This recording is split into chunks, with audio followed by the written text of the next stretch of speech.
On our interview segment, we caught up with the Honorable Minister of Environment, Mohammed Abubakar.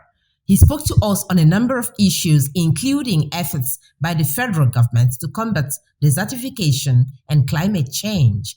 Take a listen. Honorable Minister, 17th June 2021 is World Desertification and Drought Day. What are the commitments of the federal government in addressing these challenges for the country? Since the beginning of this administration, a lot has been placed and invested in climate change activities, action, especially when it comes to land degradation. And of course, desertification and drought are all a result of land degradation and climate change. So what is the government doing?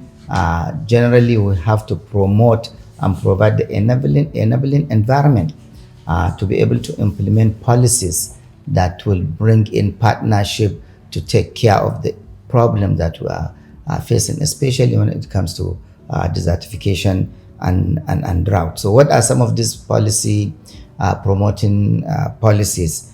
You are talking about policies in drought and desertification, forestry policies, gender action plan and climate change. These are all policies that we can formulate and bring in the partnership that is needed. And in this, you need everyone.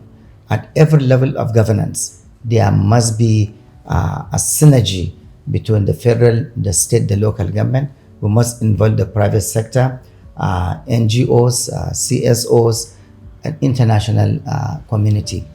What's the progress made so far by the federal government in terms of the Great Green Wall projects to plant trees in communities that are affected by desert encroachment? It's a Pan-African project.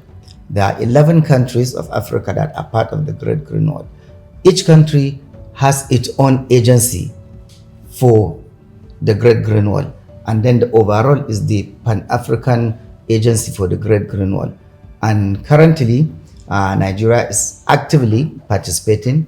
In fact, I can say that the last meeting we held, Nigeria has reclaimed more degraded land than any of these countries.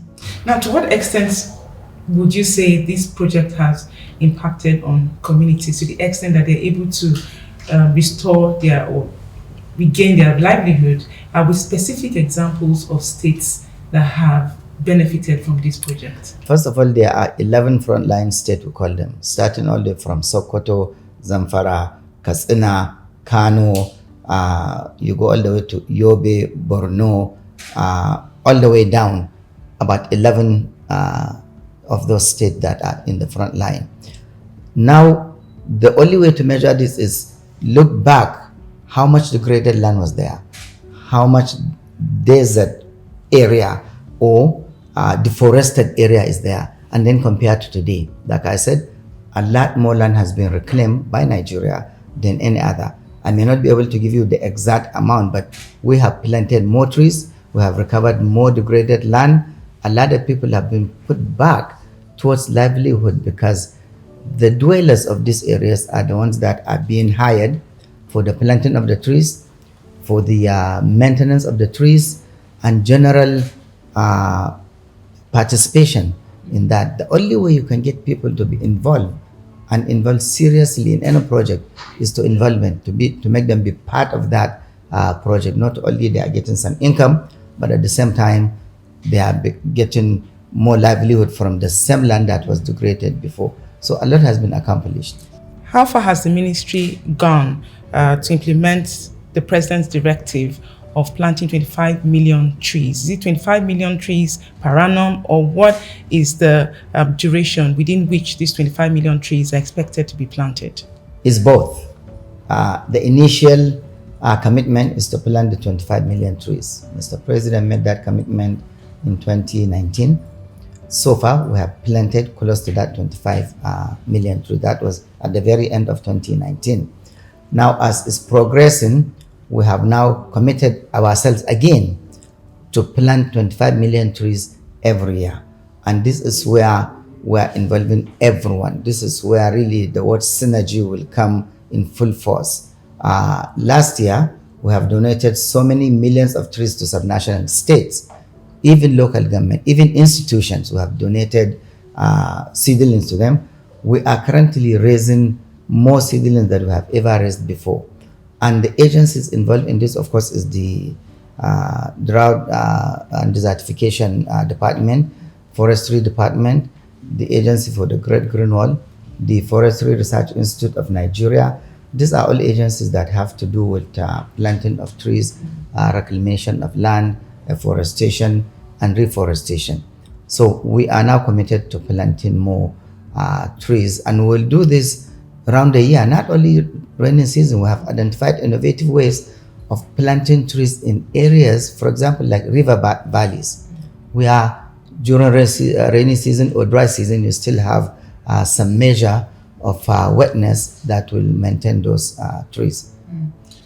And what is the ministry doing to ensure the enforcement of the environmental impact assessment law to check the excesses of individuals and corporations who fell on trees for the purpose of construction? Yes, in the first place, currently as I speak with you, we have suspended the exportation of any kind of forest product.